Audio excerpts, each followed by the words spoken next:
Good. Okay. Here, I'll check Uh, in.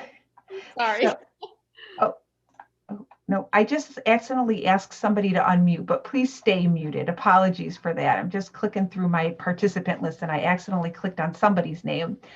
Well, welcome. My name is Priscilla Andrews. I'm the clinical manager at the Cancer Wellness Center. Thank you for being here with us this evening for Building Motivation, the Foundation for Positive Change. Just a little bit about my work at the center. I see people through our counseling program. So I work with individuals, couples, and families. I also do our post-treatment consultation, which is for people who are finished with treatment and kind of making that transition into post-treatment. I work with some of our groups. Right now, I work with our multiple myeloma networking group. And then I do some of our programming. So I do this program, and I also do a program called Treatments Done Now What, which is about the transition to post-treatment. You can see a little bit of a theme there. Um, so I'm really excited for you guys to be here with me today to talk about motivation and how to make those changes, right? So, I think we're going to talk about lots of different aspects of how we go about behavior change. And my hope is that by the end of this week and by the end of next week, you'll have a little bit of gas in your tank and a sense of which direction you might want to go in with whatever it is that you're bringing with you this evening as something that you want to do differently or implement in your life. Hopefully, and what I should say, so we've got some objectives for tonight. So hopefully by the end of tonight, you're going to understand the process by which change takes place. We're going to talk about what motivation is. Um, and we're going to talk about what motivates us and what can kind of take the wind out of our sails, what demotivates us. And then also talk about how can we intentionally increase our motivation. And, as we get started here, to just be thinking about, what are your objectives? Obviously there's the objective that you have of being here, hopefully of learning something. But I would also invite you guys to think about, what is it in your life that you're wanting to change that motivated you to be here, right? You already have some motivation. You've signed up for this program. You're dedicating 90 minutes to being here. So that says something about having some motivation about what you want to change. And, I welcome everybody, if you feel comfortable to go ahead and use that chat in a brief sentence to just share, what it is maybe that you want to do differently in your life that is motivating you to be here this evening. I will say, I'm not going to talk in the program about specific strategies for specific types of behavior change, right? So I'm not going to talk about how to go about implementing an exercise plan or how to change your diet.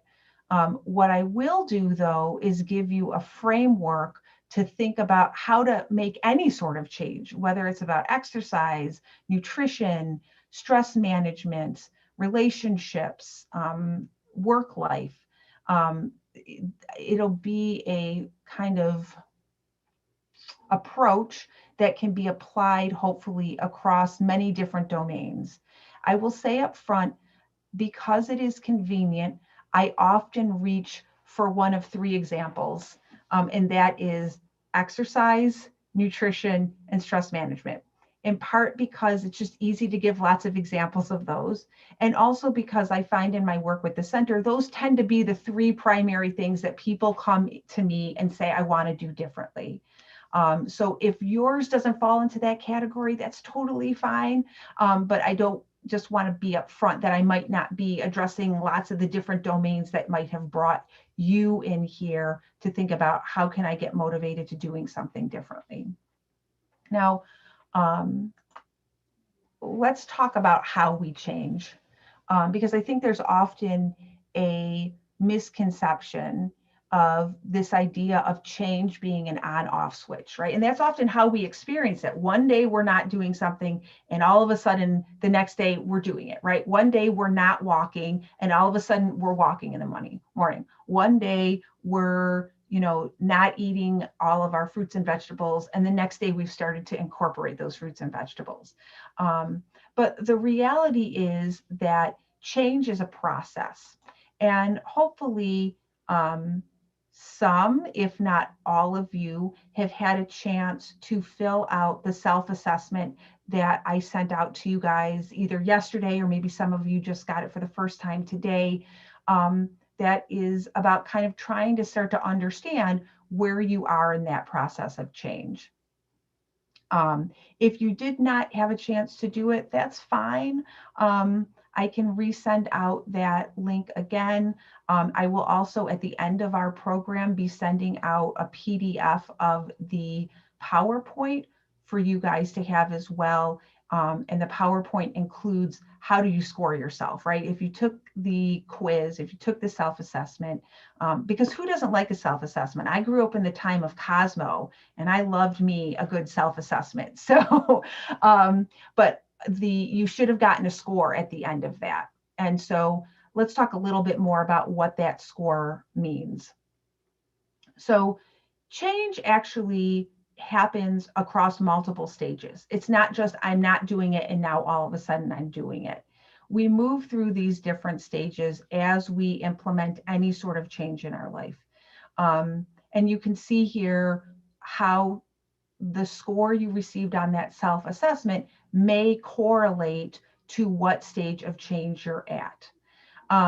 So we start out in a pre-contemplation stage, and that is characterized by the 4 R's. So reluctance, rebellion, resignation, or rationalization.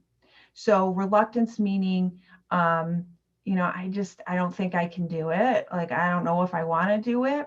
Rebellion, I don't need to do it. The classic example that I like to give is like the person who's a smoker and says, I've smoked for 50 years, I don't need to quit. Resignation, maybe we've tried to make a change before and it hasn't worked out, or we've tried to make a change and then we've relapsed and feel demoralized around it. So we're like, what's the point? I'm not going to be able to do it anyway. Or rationalization, right? The problem isn't that big. I can live with it. I can live with the stress. I don't need to change my eating. I don't need to change exercise. I've gotten this far. It's fine. My guess is that if you are here tonight, you are at least in contemplation, because contemplation is you're thinking about making the change, but there's a big but. Well, it's a good idea, but it's too hard. But do I really need to do it? And one of the hallmark experiences of being in contemplation is ambivalence, right? You kind of have a foot in both. I want to make a change, but I'm very much in touch with why what I'm doing is working for me. Or you might be sort of considering what are the pros and cons of making that change. And when you're in contemplation, you may be more in touch with the cons of making a change than the pros of making a change. When we move after contemplation, we move to a state of preparation. And that's where we're starting maybe to take some first steps towards making a change. And when I say taking steps towards making a change, that doesn't even necessarily mean that you're doing anything different. Preparation may mean you're starting to make a plan, you're gathering information, you're getting resources. Preparation is you're here tonight trying to figure out how to take the next step. Preparation is I signed up for that class, right? So you're in preparation, you're kind of on the cusp of doing, but you're getting sort of your ducks in order, right? Preparation may be I've ordered the walking shoes that I need so I can start walking outside. When we're in preparation, we're much more in touch with the pros of making the change. And so that ambivalence that we might have in contemplation has sort of shifted, and we're more committed to the idea of doing something different. After that, we move to action, right? I'm working on my goal and it feels good. It doesn't mean that it's a habit. It doesn't mean that you're doing everything and meeting every single goal, right? And we're going to talk more about that the next time that we meet, is about goals and how do we make goals accessible. But action means you are taking concrete steps in the direction that you want to go, right? I am attending that stress reduction class. I have started counting my calories in MyFitnessPal. I am walking, I'm trying to walk at least twice a week, right? We're doing something around it. And it feels good, right? We're starting to get that sort of positive feedback loop of when I make this change, the benefits that I thought I was going to have, I'm starting to actually experience. And it's only after we've been in that action phase for an extended period of time. I think they say it takes 30 days to start a habit. I think it often takes a little bit longer, especially if it's not a daily habit. Let's say it takes 30 instances of what it is you're trying to do to make it really a habit. That's when you start to feel like the change is now kind of your new normal. It doesn't feel different. It sort of starts to feel more status quo. And you feel confident about your ability to keep doing it.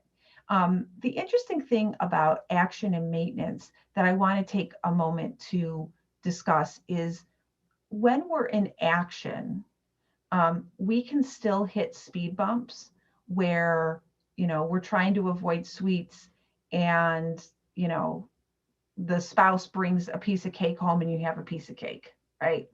And that still happens in maintenance. One of the differences between action and maintenance is when you're in maintenance, you have maybe experienced more speed bumps, so you're more confident about your ability to kind of get over them. And you may have be more successful about anticipating those speed bumps and figuring out different solutions, right? Like, oh, spouse brings a piece of cake home. I know I'm going to want a piece of it. So when that happens, I cut myself off a little slice. Or if my husband says he's going to that restaurant, he's going to get the chocolate cake, I drink a big glass of water and I have a piece of fruit while he's having his cake, right? But there are still, even in maintenance, we're still going to bump up against situations that are going to tug us back to our former behavior. It's just our ability to either stay on track or not get sidelined by the fact that maybe we've had relapse to our previous behavior. And you'll notice that relapse is in the stages of change because it's so common, right? It's so common for us to have made a change and then have a moment or a period of time where we return to our old behavior. And I think when we're in maintenance, we're more accepting of relapse as a temporary setback versus feeling like I've totally fallen off the wagon and there's no way to get back. I want to invite people, if people would be willing, to share either in the chat, either what the quiz said for them or maybe what they identify with as far as the stages of change.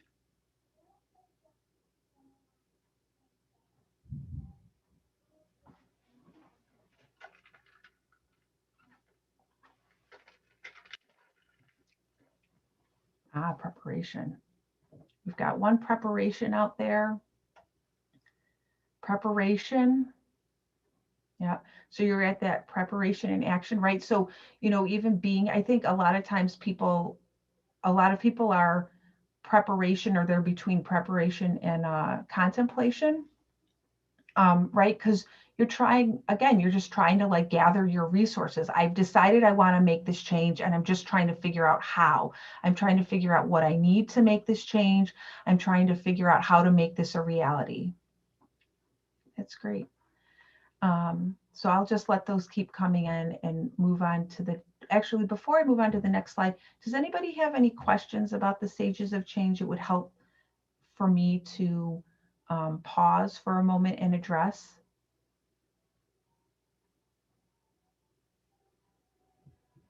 No? Okay. Well, feel free to chime in.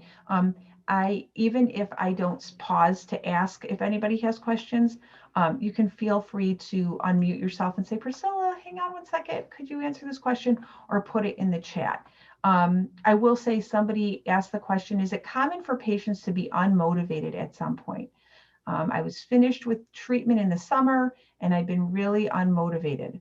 Yes, because you have just went through a crisis, and a prolonged crisis, if you've been through chemo and radiation, maybe surgery. And so when we're through a crisis, our nervous system reacts in a predictable way, that is, boosts our resistance to stress so that we can meet the demands of what is in front of us. However, that boost is intended to be temporary, and oftentimes what we know is that crises are not time limited. They happen over a longer period of time. And the natural thing that happens for us in our nervous system, if we are in a crisis and we are in like a heightened state of resistance to stress, is that at a certain point for everybody, our resistance to stress gets exhausted and we move to a state of exhaustion. So we may more easily display our signs of stress. We may find that we're more susceptible to stressors than we are under normal circumstances.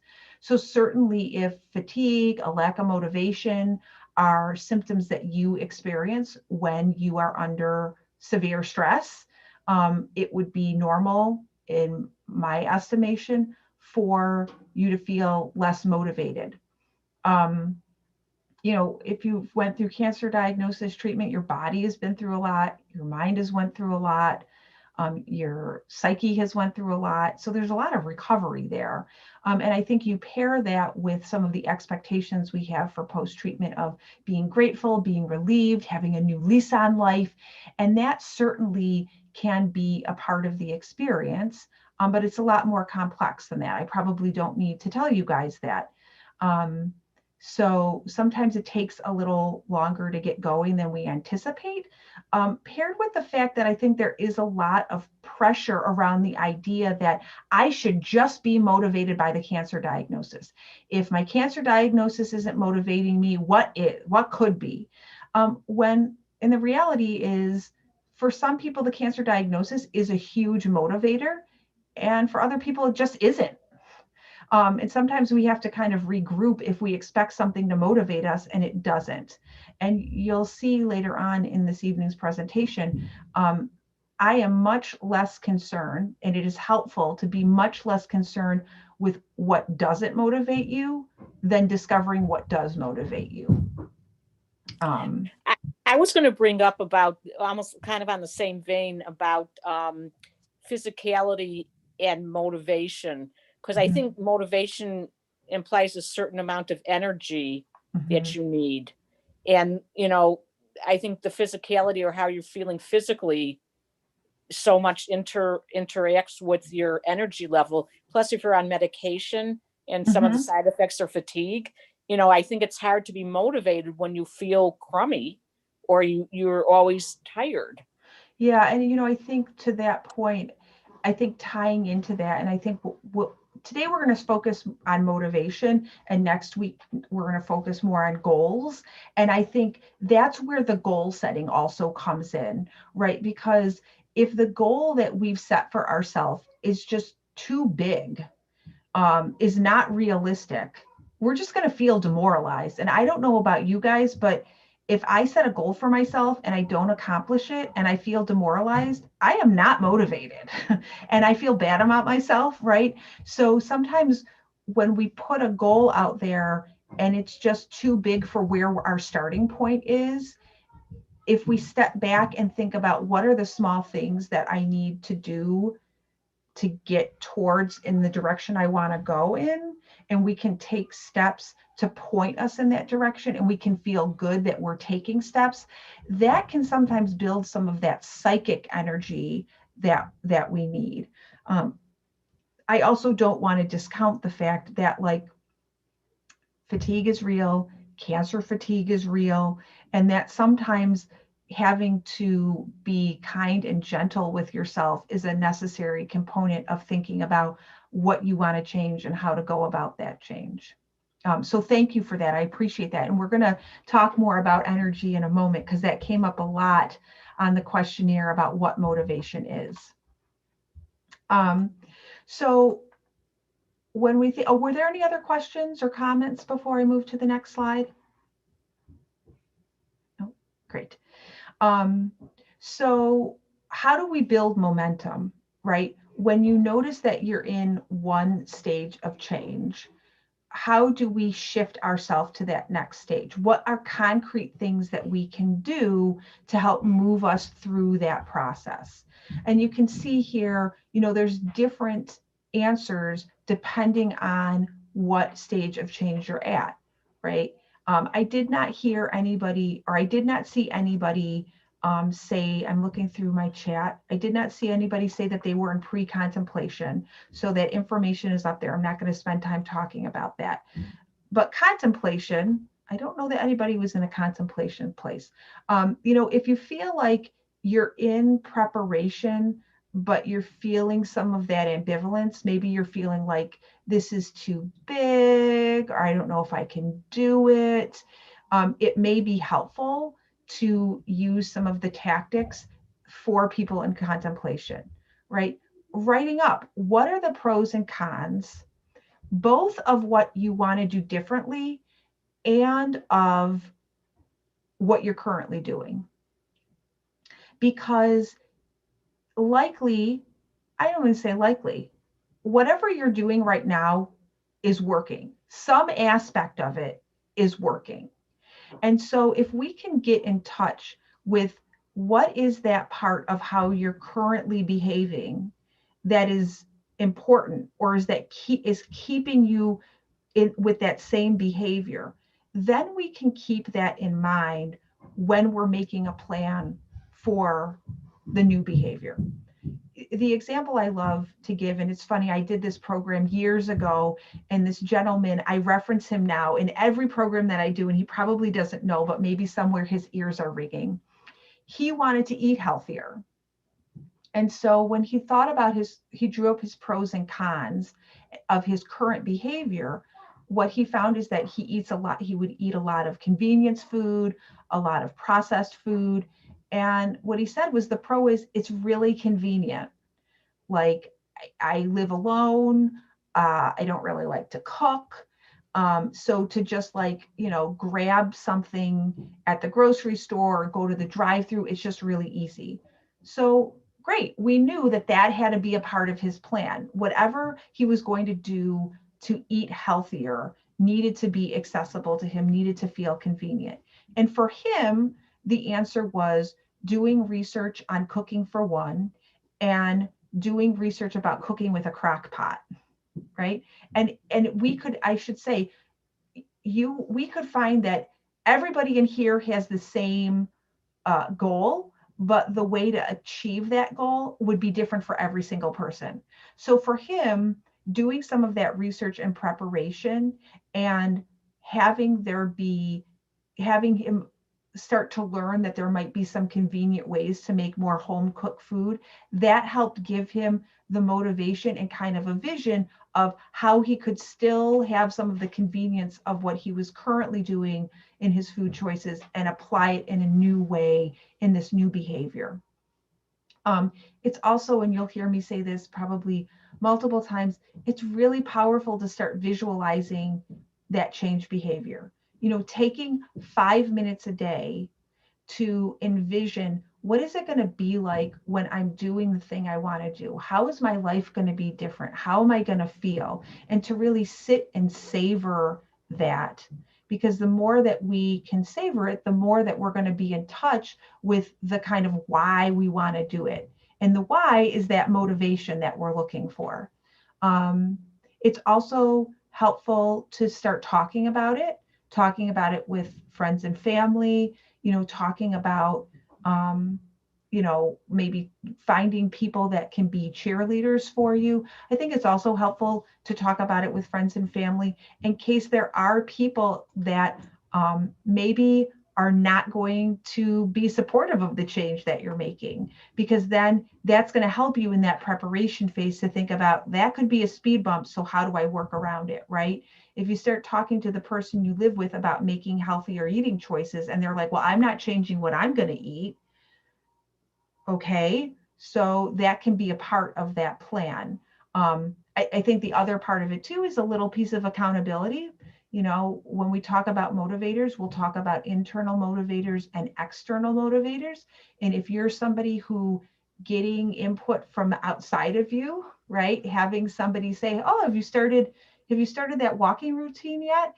If that sense of accountability is going to be a good motivator, then certainly that's another value of starting to talk about it with the people in your life. When we're in preparation, that's that time for starting to articulate a specific plan. And again, next week when we talk about goal setting, my hope is that at the other side of that program, you're going to feel like you have some tools to come up with, like, this is what I'm going to do. I think part of the plan too is thinking about what resources might I need to implement that plan. Because sometimes before we can make a change, we have to gather resources, whether that's human resources, whether that's knowledge, whether that's actual items if we want to do something differently. And again, the preparation is all in support of actual implementation of what you want to do. And sometimes I will say, sometimes preparation and action kind of are blurred together. Like we might be taking action steps in one aspect of the goal while we might be simultaneously preparing for another part of the goal, right? So we might be increasing how many fruits and vegetables we eat while also, doing research of, ways to cook seafood, for instance, because we want to eat more seafood.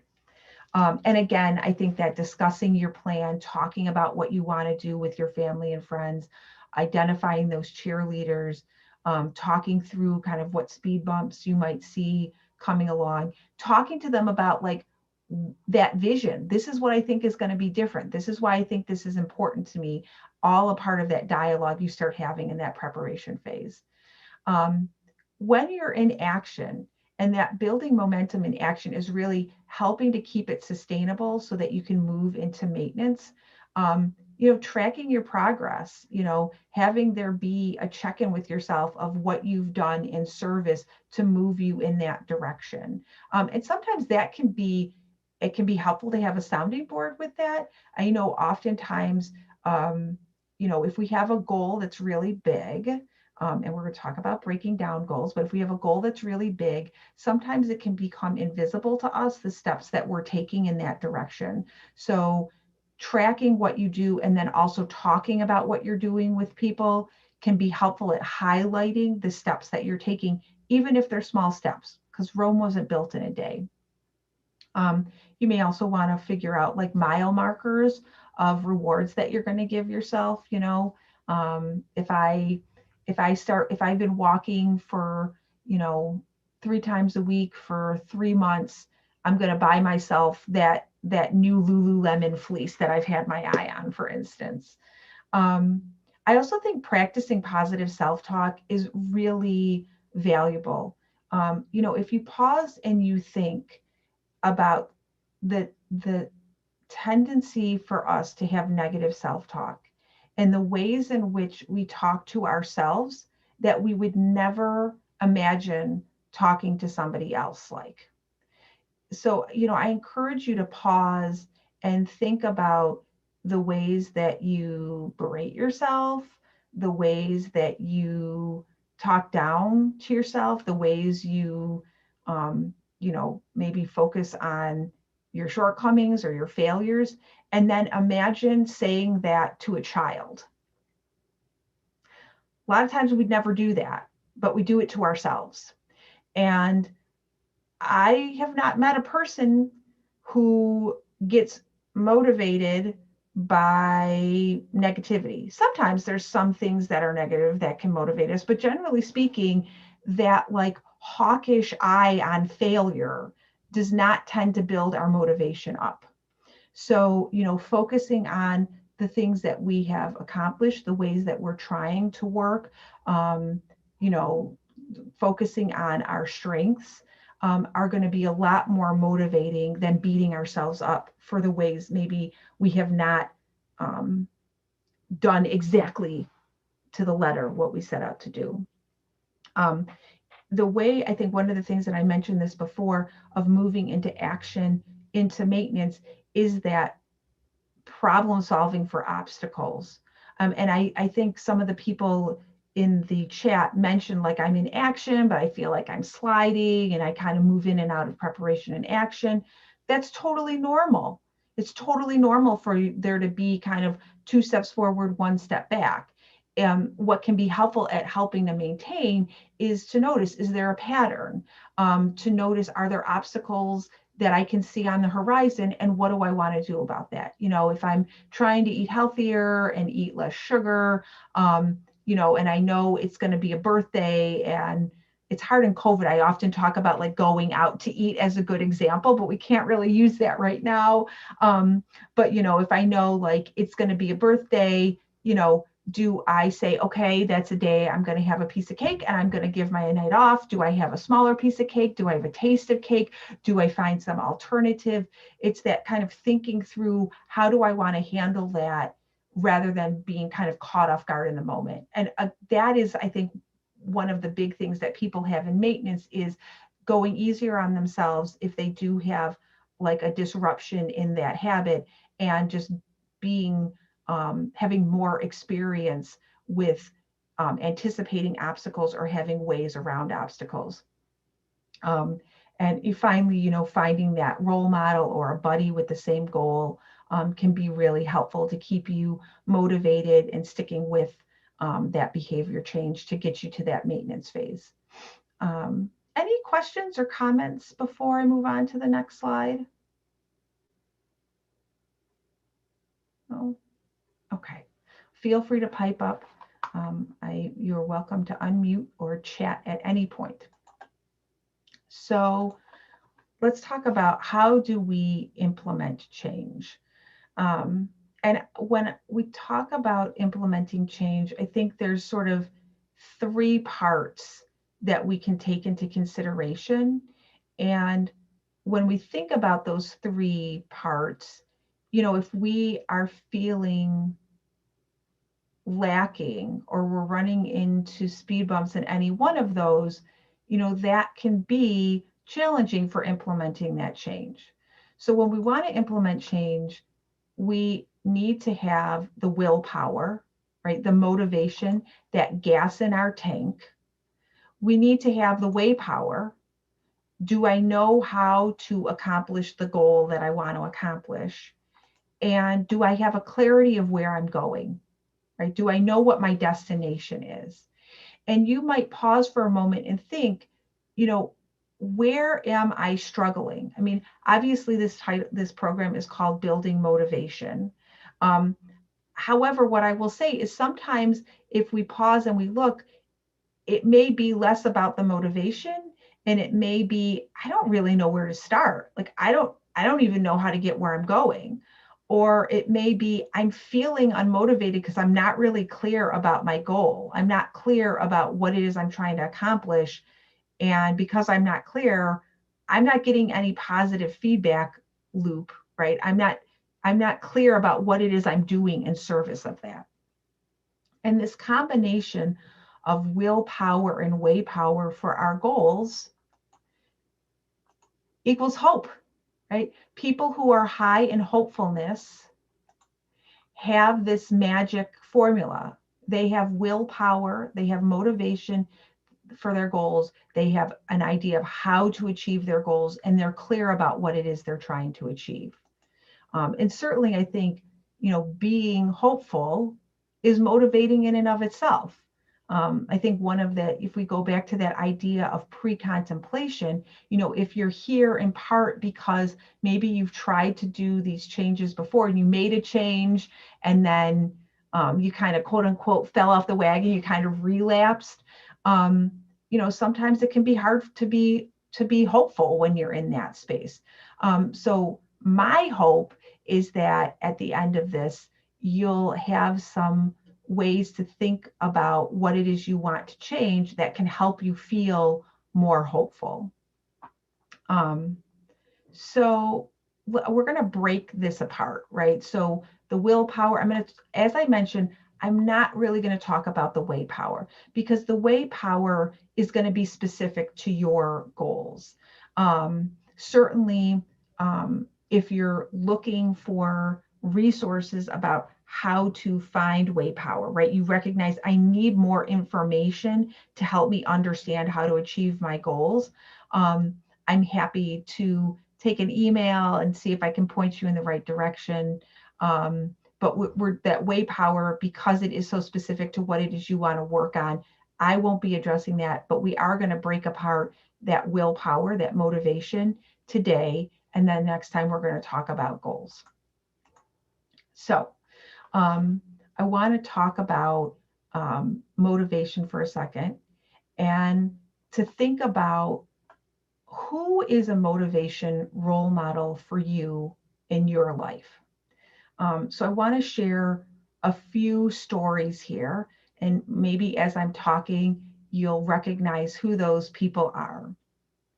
But to think about who is somebody that you see who has that energy, has that gas in their tank, who perseveres, who keeps going. So I'm going to read some of these stories about different people who could serve as a motivational role model. And you can see if you can guess who they are. As a child, this chart-topping icon lost her mother when she was only 5 years old.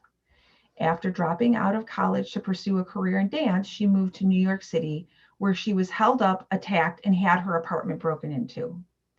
This material girl worked and lost a variety of odd jobs to pay her rent, including a job at Dunkin' Donuts that she was fired from for accidentally squirting a customer with jelly donut. This all happened before recording her self-titled debut album, which included hits like Lucky Star, Borderline, and Holiday. I don't know if people are in tune with who this is, but that's Madonna. Next, this American entrepreneur and illustrator was fired by a newspaper editor because, quote, he lacked imagination and had no good ideas. After that, he started a number of businesses that didn't last too long and ended with bankruptcy and failure.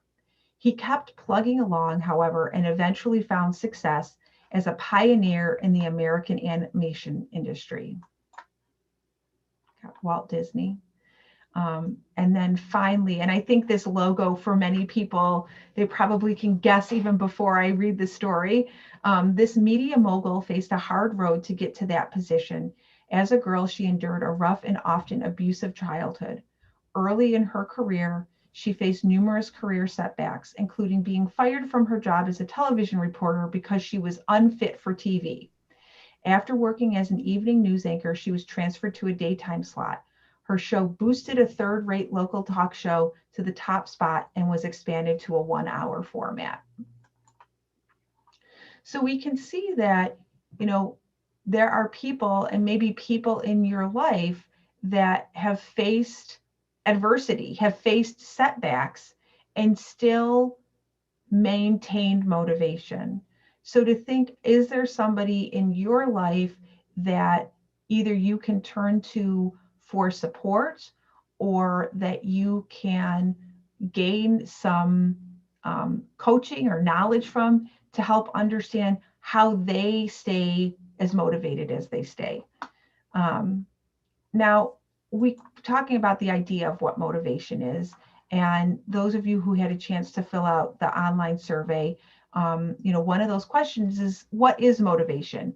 And I also sent out handouts. If you had a chance to print them out, great. If not, that's okay. But I welcome or encourage, invite you guys, if you've got that handout, to perhaps jot down some of these ideas so that at the end you can kind of come up with what is your own personal definition of motivation.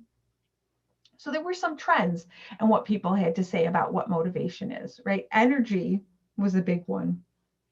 And I think, as one of your fellow participants remarked earlier, is sometimes that energy is physical energy. At the same time, some of that energy is sort of psychic energy, right? Do we have that buzz? Do we have that flutter of, I can do this?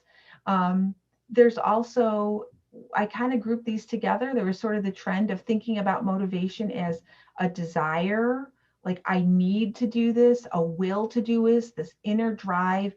I really love, somebody said motivation is the fire in your belly. That kind of feeling of wanting to move in a certain direction. It's also action. A lot of you equated the idea that when you're motivated, it's doing something, not just thinking about it, right? I think resiliency also enters into it. Like right. The three people that you named all had obstacles in their path, and they were resilient and kept on. I think resiliency also figures into it. Yeah, and it's an interesting thing. I think, thank you for bringing that up. I think with both resiliency and action, it's sort of like, is that it is both perhaps the motivator and the result of motivation, right? And some of the things with motivation is it feeds in on itself, right? This idea of a positive feedback loop that I've been talking about, right? Like, I'm motivated, so I put into action something, and then I feel good about what I'm doing. So then I'm more motivated, and I'm motivated because I'm taking action, and then that action motivates me, right? So that sort of cycle that we kind of want to try to step into when we think about motivation. Because I think once we get some of that motivation and we think about how to build motivation, it can often be more self-sustaining than we might realize. I think there's this other idea of commitment. Like, motivation is, I'm going to have a plan, I'm going to stick with it. That idea of being motivated, following through. I love, somebody said stick-to-itness, kind of not giving up. Like, when you're motivated, you stick with something, and not just in the short term, but when you're motivated, you stick to it over time. Somebody mentioned the fact that when we're motivated, there's a focus on achieving a goal, right? It goes back to that idea of, we have a vision of what it is we want to accomplish. And I think that can both be a component of motivation, but I think that is also motivating, right? Hence the fact that it is helpful to envision where it is you want to be, envision what change you want to make, envision what will be different. And it's also, somebody said, it's the reason to do something, right? It's a benefit from a new outcome. So when we think about motivation, kind of think about the technical definition of it. Motivation is a conscious or unconscious drive inciting action, behavior, or goal. And what I want to encourage you to think about is how to bring what may be an unconscious drive into consciousness, how to bring more awareness to the things that motivate you so that you can build that motivation. We can think about motivation as that inspiration, having enthusiasm, again, that driving force, desire, will, and incentive. Like, I want to keep doing this.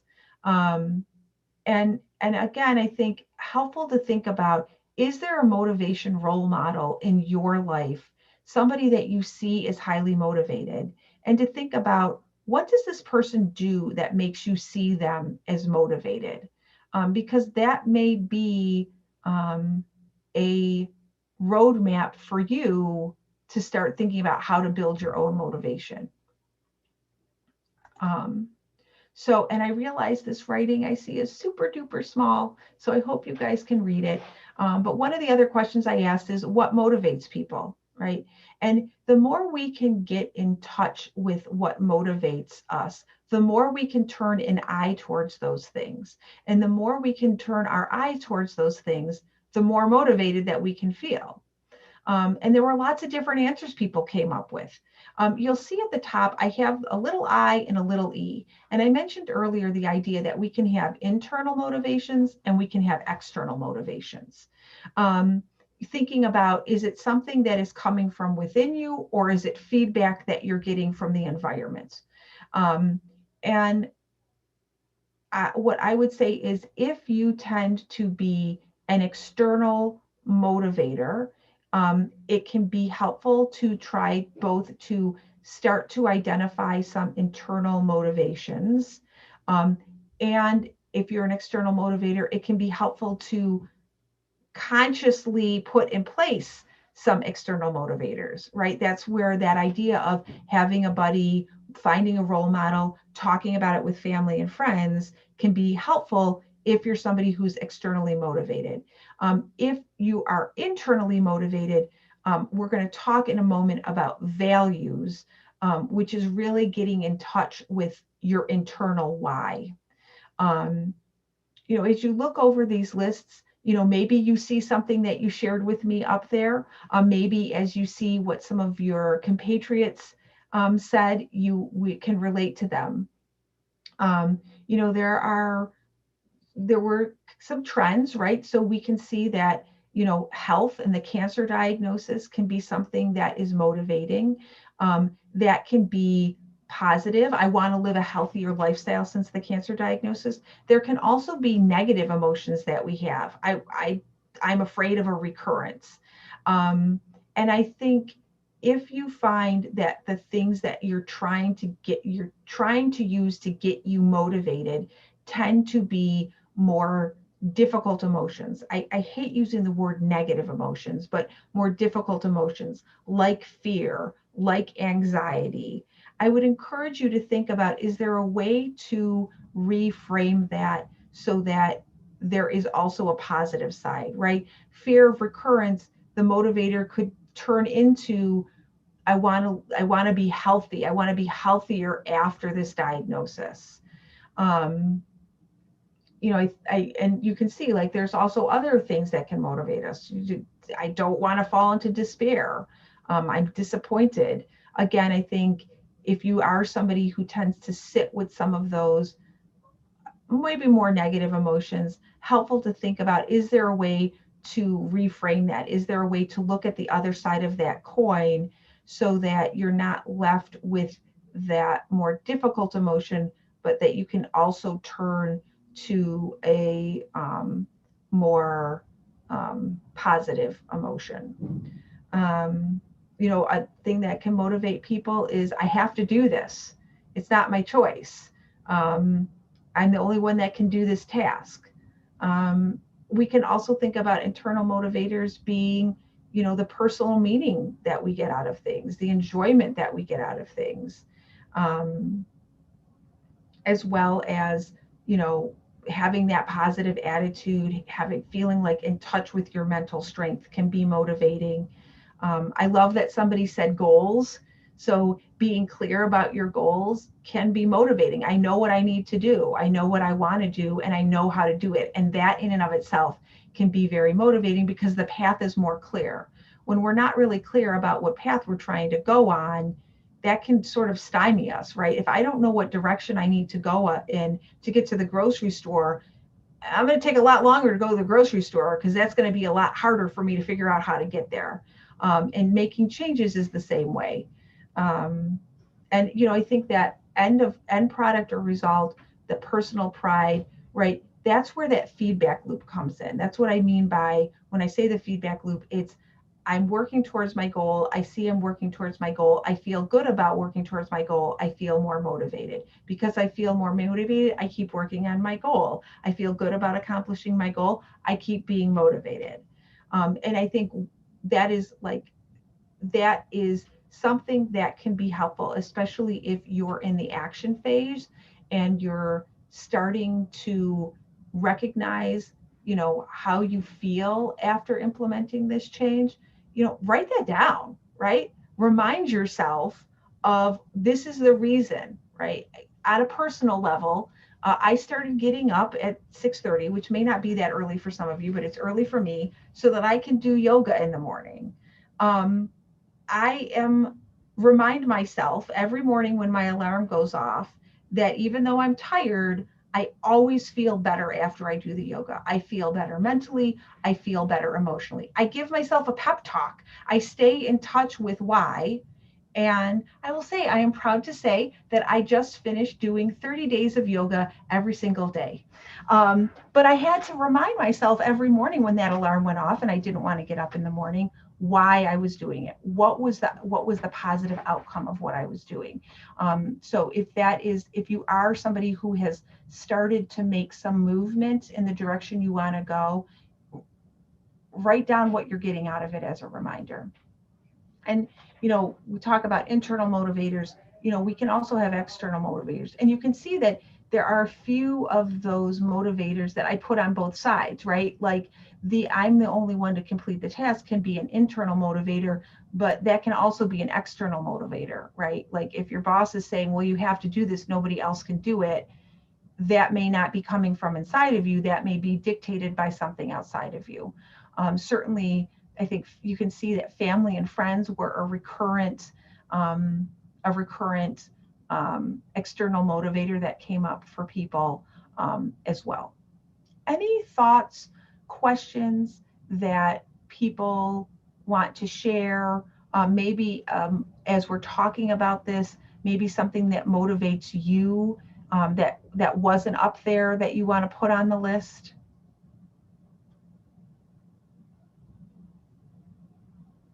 No. I always like to give some time, but I know in a webinar, it's a little different than when I have you guys in the room and I'm looking around and making eye contact. I can't quite do that here. So I'll just move to the next slide. So there's also like, what are the things that hurt motivation?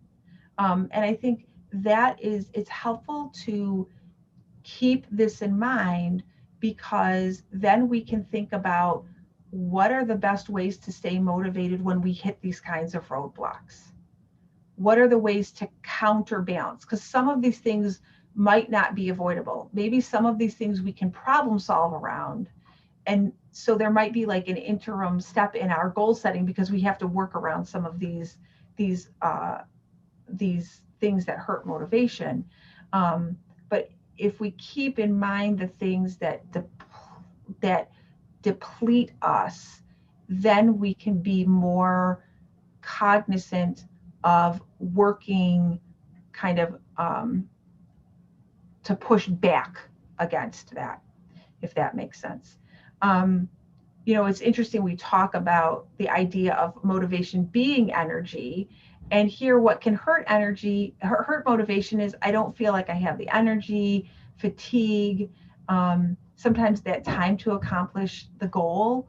And again, I think when we talk next week, I know I keep saying this, but when we talk next week and talk about goal setting, sometimes if we feel bogged down by the goal and how much time it's going to take to accomplish the goal, to me, that's just a sign to say, okay, well, we need to break that goal down into smaller steps so you can start feeling like you are doing something to accomplish the goal, rather than like looking up at Mount Everest and feeling like you've made no progress.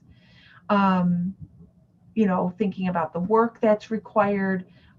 You can also see like there's a lot of kind of negative feelings that can be demotivating, feeling discouraged, getting frustrated, not seeing results, stress. I think the other thing that somebody brought up was, maybe having other obligations. What can be demotivating is, you've got other responsibilities in your life, and it can be hard to prioritize making a change because it's doing something different. Maybe it's, what I get a lot is people wanting to do self-care things. So stress management, eating healthier, exercise. And some of those things take time. And so it's hard to think about like, how am I going to fit this in? I can't fit it in. I also, I do want to say, if you can look on the second column, I think COVID, we've been in this for 11 months, which is a lot longer. I don't know about you guys, but a lot longer than I thought we were going to be in this environment. And it's tough because the social supports that we might more easily turn to might not be as accessible. The activities we might do might not be as accessible. We have to be more creative, or some things we just might not be able to do right now. I know I have a client who loves to swim. So there is a need to think more outside of the box. I think, again, it's really valuable to be in touch with what hurts your motivation. What is equally or more important is to start turning towards what does motivate you, right? How to get in touch with what is motivating for me, and keeping that in mind is helpful at building up that motivation to a point that you kind of have more of a store of motivation versus feeling depleted. And you'll notice that, some of what can be demotivating, I think, going back to that idea of positive self-talk, or just paying attention to your self-talk, is we are mean to ourselves. We expect perfection. If we fall anywhere short of what we expected of ourselves, we berate ourselves. We feel bad about ourselves. So, again, I really encourage you to think for a moment of, when do you do that? What is it that you say to yourself? Would you be okay if you have a child? Would you be okay with somebody talking to your child that way? And if you find you're like, wow, I beat myself up a lot, to start noticing that and thinking about what are some ways that you can be kinder to yourself. Because again, I have not found that berating yourself tends to be motivating. If anything, it tends to be demoralizing and paralyzing. Any thoughts about any of this? Anything anybody wants to add? No? Okay. So how can we build motivation, right? So again, that idea of visualize making the change, keeping that in mind, really like inhabiting it, thinking about how am I going to feel? What's it going to look like? Thinking about the pride that you're going to take in the accomplishment, thinking about what are the good things that I anticipate being in my life if I make this change. And not just fantasizing about it, but talking about it with other people, talking about what your vision is, and doing that on a regular basis. Even if you're not doing it yet, just talking about it every day with somebody. Focusing on your resources. So what is it that you have going in your favor? How can you identify additional resources? Excuse me. So that you feel like you have what you need to move in the direction that you want to go in. And then again, I think thinking about what are potential roadblocks. I think something that I encounter is people wanting to integrate physical activity into their lifestyle. And they'll say, well, you know what I'll do? I'm going to start walking every night after work at 5 o'clock. Okay. And then I'll say, well, do you walk after work now? And they'll say no. And I'll be like, so you're going to go from like 0 to 360 in one full swoop. So like maybe we need to make that a smaller goal.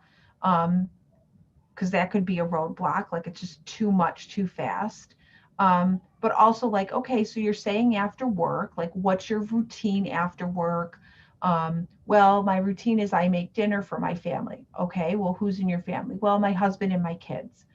Okay, like how will it be for you to set that time aside right after work when it would normally be dinner time, right? So sort of thinking through the ways in which you're going to apply the change, and is that the best starting place? It doesn't mean it might not be a longer term goal, but you want to set yourself up for success.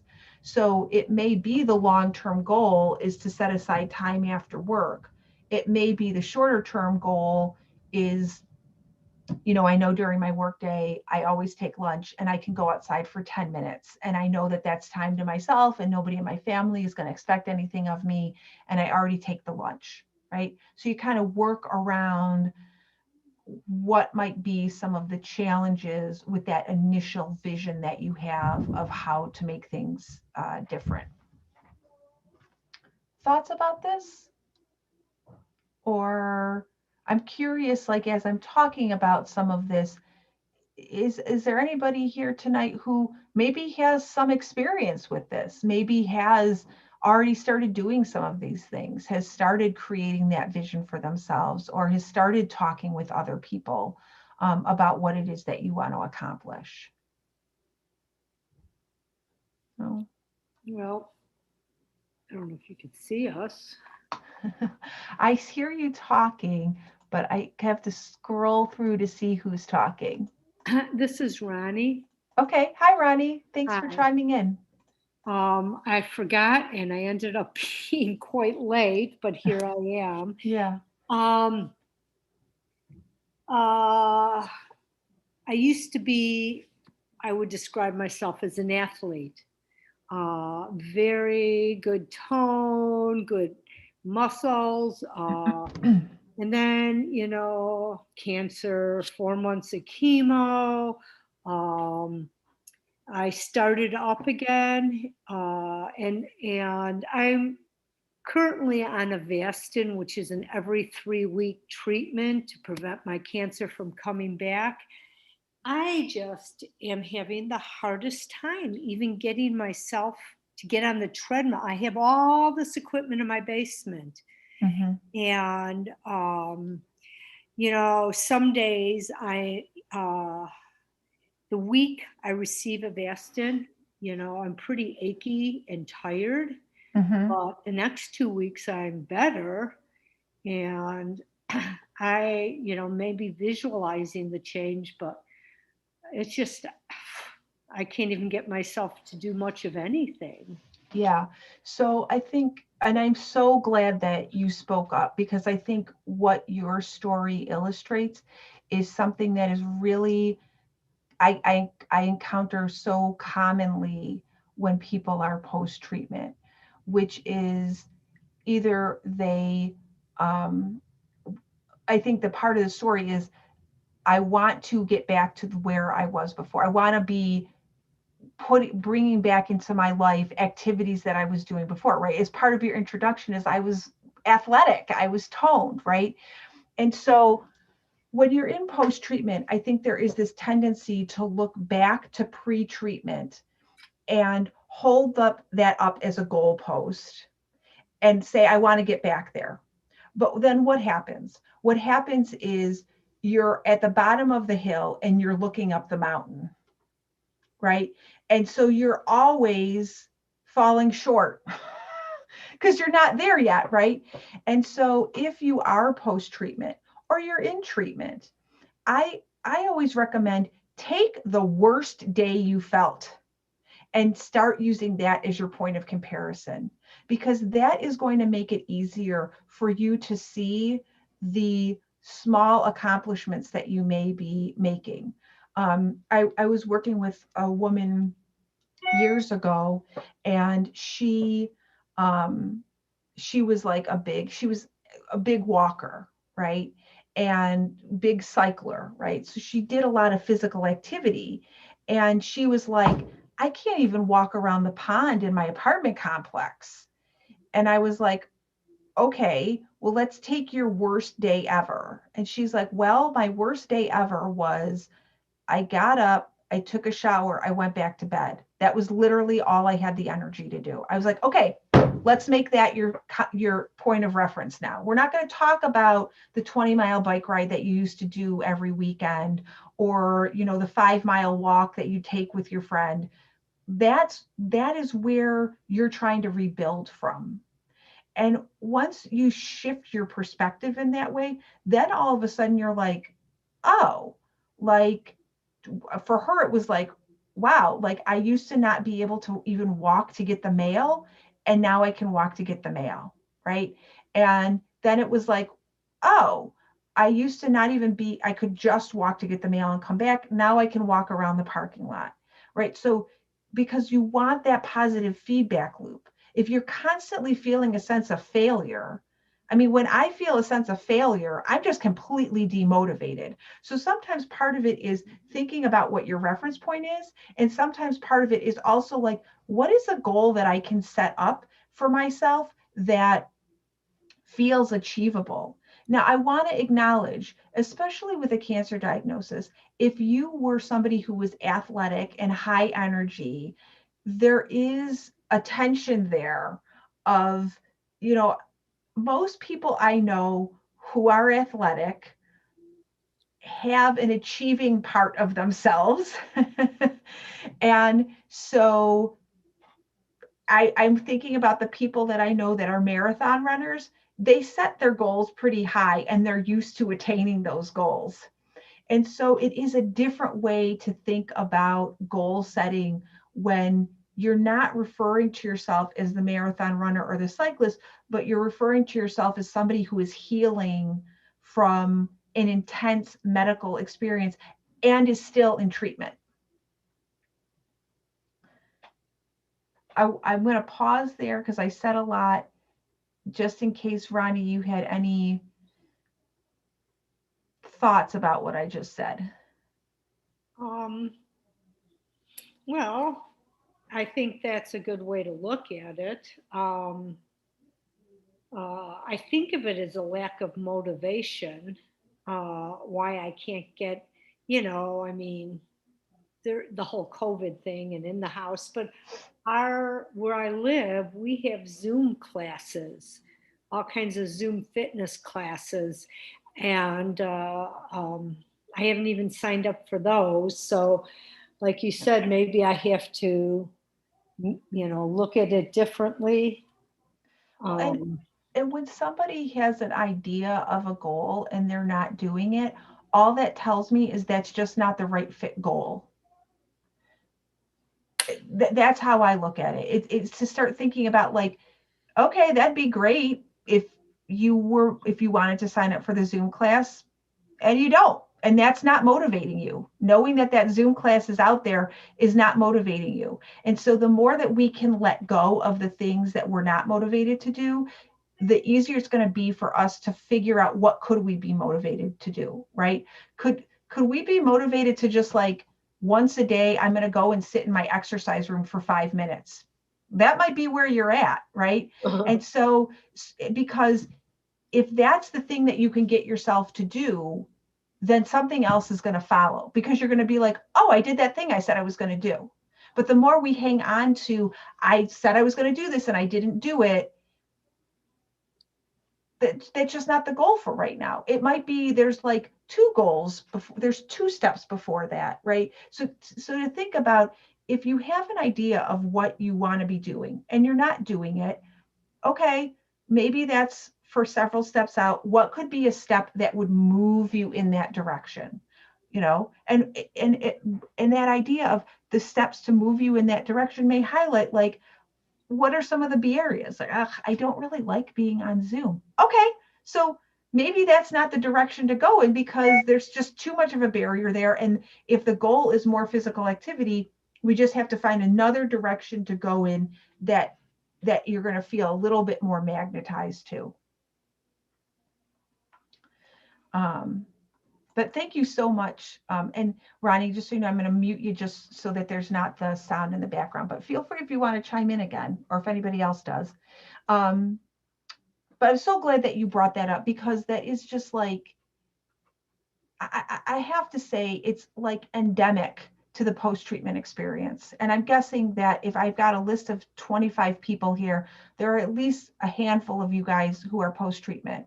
And it's just so hard when you're comparing, you're setting your goals based on where you were before without taking into consideration what you just went through and what you're recovering from.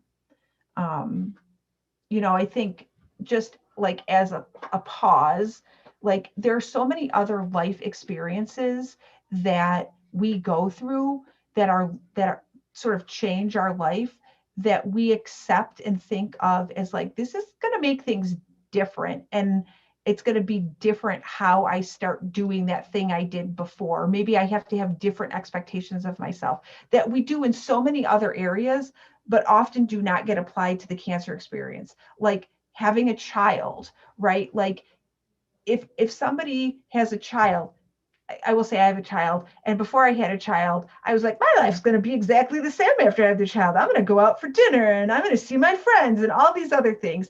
Of course, any of you who have a child out there, no, that was not a realistic goal to have it be exactly the same, right? I had to adjust my starting point. Well, my starting point is I have a child and my goal is to see friends. My goal is to have date night with my husband.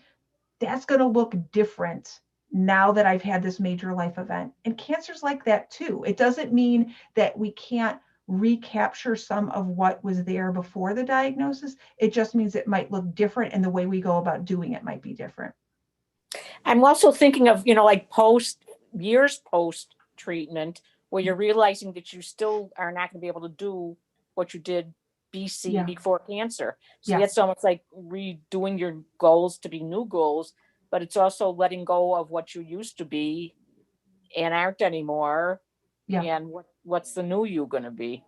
Yeah. And, I think, thank you for bringing that up, because I think some of this may be for those of you who are doing that. My goal is to be where I was before, and I've been trying to do it and I can't get there. There may be some grief in that you need to allow yourself to experience, that it would be normal if it feels like something has been lost, whether for some people it might be like, geez, this might be gone forever, or it might be temporary, like this is gone for right now because I'm just not up for that. And to be like, I'm sad about that, and to acknowledge being sad about that or angry about that, I think can be really powerful. Because when we don't acknowledge losses, it keeps us in this struggle with the thing that is not there. And sometimes if we just acknowledge the loss, it allows us to drop that rope and pick up a new rope.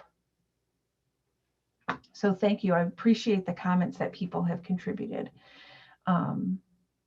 And I hope that there are some other people here who are post-treatment, or you could tell that I work with some of our post-treatment programming because I get a little passionate when I start talking about it. So I want to introduce us to the idea of goal setting here, because I do think goal setting is so linked to motivation. I think as evidenced by some of what some people have shared, right? Like if we're not setting goals that we're actually able to achieve, that's tough, right?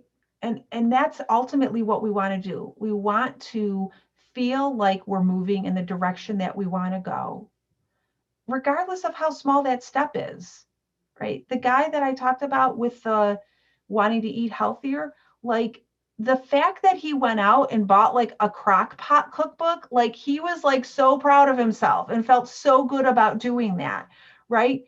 And he felt more energized to take the next step.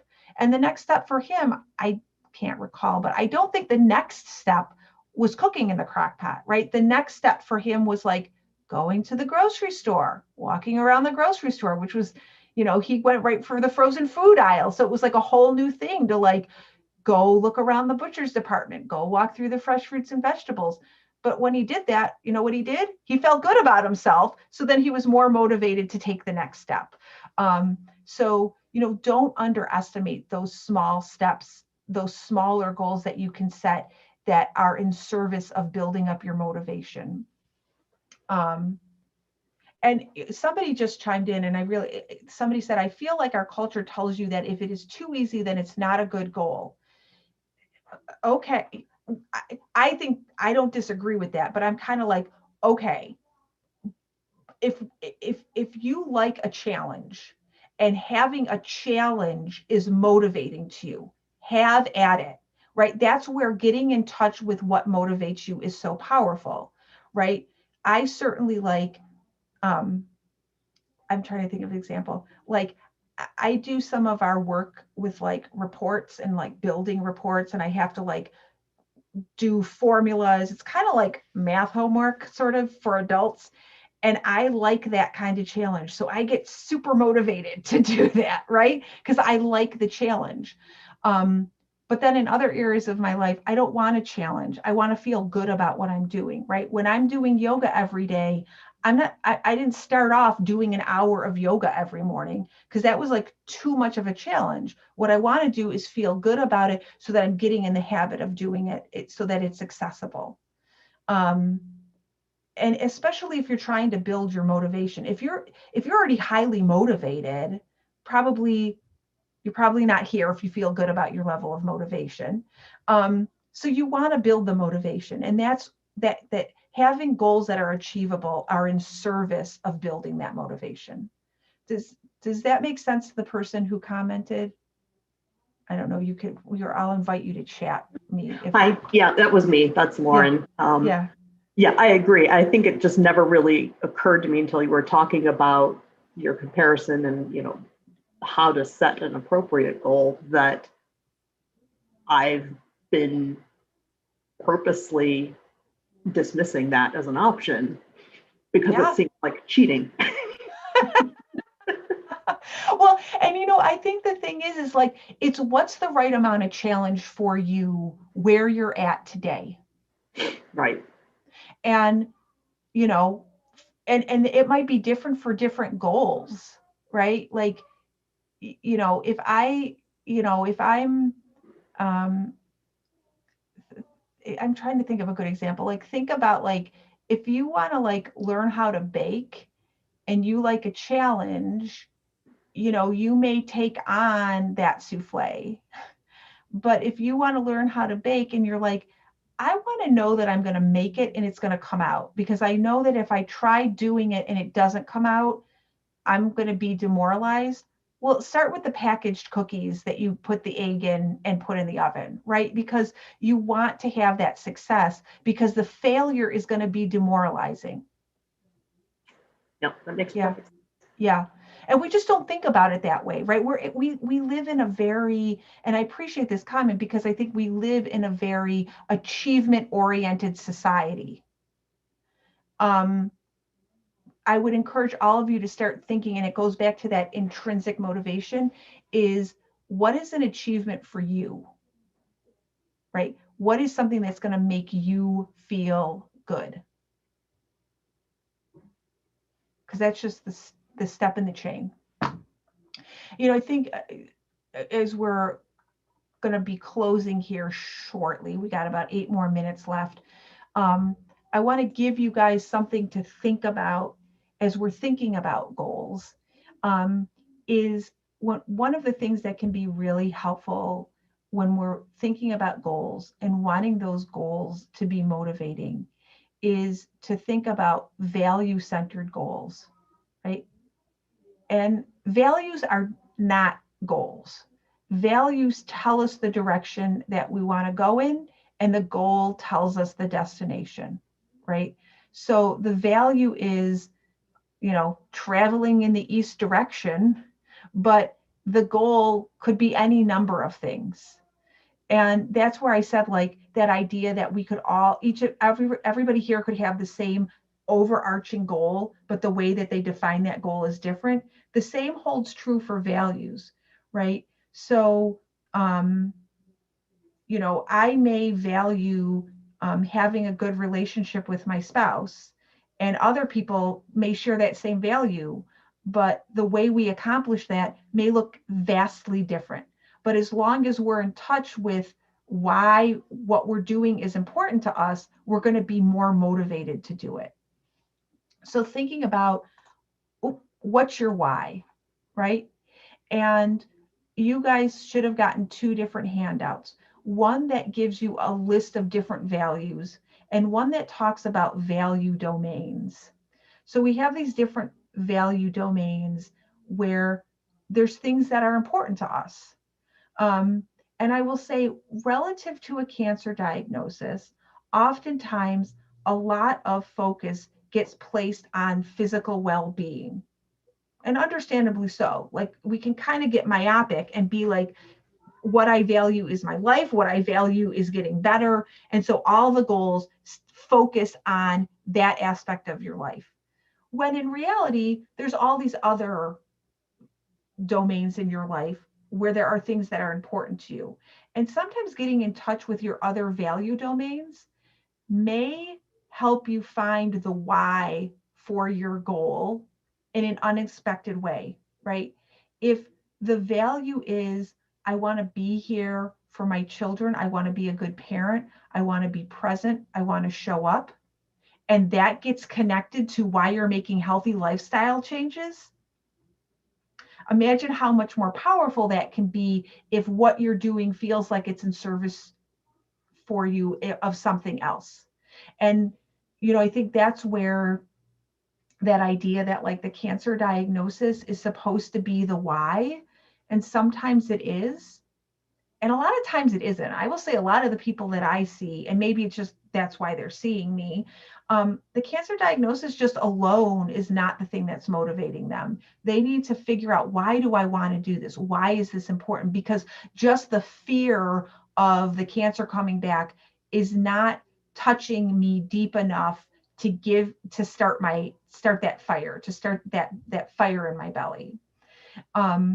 So when we think about these value domains, then we can think about, what about that domain? Like, what is the value associated with that domain, right? So you can think about all these different ways that we can define what is important in these domains. And what your values are associated with these domains can be different from the person sitting next to you, right? So, the way the values that you may associate with being a parent could be different than the values that somebody associates with being a parent. And then we have to think about, like, how can we connect those to our goals, right? So being a stable presence for my children could be a value that you hold, that is important to you. And that may translate to wanting to be less stressed. Enjoying time with your partner could translate, I want to laugh more with my spouse. I want to have fun with my spouse more often. Maybe you value taking care of your body. Like that, it's important to feel like you're doing something to take care of yourself. So that might translate into planning to eat healthier. It might be, I want to experience some balance. I want to experience balance and joy, that those are values you hold. And that for you translates into being more physically active. And you can see some of these feel like there's a real direct link. And some of them, it's like, how could that be linked? And it might not be linked for you, but what's important is to figure out, what is important to me? Why is that important to me? And can that help inform what it is I'm trying to accomplish? And sometimes, maybe some of the goals that you're coming in with, if you stop and think about what's important to you, you're like, that's artificially important. Like that's not that important to me, but I feel like it should be important to me. Or I think, again, making a connection between your values and thinking about, how could I engage that value so that I can see that my goal is in service of living that value. And I want to point out here that, when we talk about goals in this context right now, we're talking about really broad goals. They're very loosely defined. How do we, like, I wish I could be less stressed. Like, how do we define that? What would be different if I was less stressed? How am I going to go about being less stressed? Right? So if you can relate to some of these broad goals, then stay tuned for next session, because what we're going to talk about is how do we get more concrete with these big overarching goals that can end up feeling really overwhelming, and overwhelming to know where to start, and overwhelming to know where we're making progress. So I'm going to leave you with what I hope, and I can't believe I'm ending on time. I try to be a good steward of time, but I'm not always successful. So here we are right in our last minute. So just some takeaways for this evening, thinking about intentionally focusing on the things that motivate you, right? If, thinking about what gets that fire going. I'm going to skip over the middle one. And I think, reflecting on your values, like, why is it you want to make the change that you want to make? What deeper value is that connected to? Not just, well, I had cancer and so I should do these things, but okay, to sort of pause and think about what makes this important. And I think also, when we know what hurts our motivation, then we can plan ahead, because we're all going to have roadblocks, and we want to plan ahead for those roadblocks, because then we can figure out our way around them. And also, when we hit them, we might not feel so demoralized, because we're like, oh, right, this happens. So with that, I am ending on time, but I will open it up to see if anybody has any questions for tonight.